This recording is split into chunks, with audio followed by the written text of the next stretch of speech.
রাধে রাধে বন্ধুরা, তোমাদের সামনে নিয়ে এলাম নতুন একটা ভিডিও। কেননা এখন তো ঠান্ডা পড়ে গেছে, আর গ্যাসে রান্না করব না, উনুনে রান্না করব। তাই মাটির রান্নাঘরটা একটু পরিষ্কার করে নিচ্ছি। ওদিকের কাজ সেরে চলে এলাম রান্নাঘরে। তারপরে চলে যাব আমার গোপাল সোনার কাছে, কেননা অনেক বেলা হয়ে গেছে। স্নান করে গোপালকে রেডি করে খেতে দিয়ে তারপরে গোপালের রান্না করব।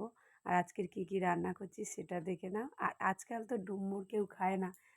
এটা হচ্ছে ডুমুরের রেসিপি। তোমরা যদি কেউ দেখতে চাও বলো, আমি রেসিপিটা দেখিয়ে দেবো। এই গোপাল সোনা রান্না করে মেয়েকে আবার রেডি করো, মেয়েকে নিয়ে স্কুলে যাব। তারপর স্কুল থেকে আসার সময় বাজার করব, বাজার করে তারপর বাড়ি আসবো। আর গোপাল সোনার রান্না হয়ে গেছে, মেয়েকেও রেডি করে এই বেরিয়ে যাব স্কুলে।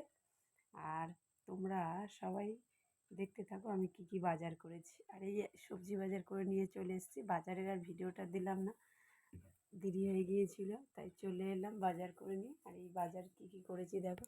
বিকেলবেলা একটু বাগানে যাব, বাগানের ভিডিও তোমাদেরকে দেখাচ্ছি দেখো।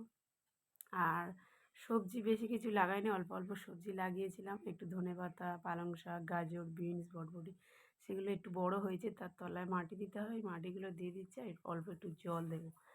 তারপরে চলে এলাম রাতের রান্না এটাই, রুটি, আলুর তরকারি, একটু মিষ্টি। আর ভিডিওটা ভালো লাগলে লাইক কমেন্ট শেয়ার করো। টাটা।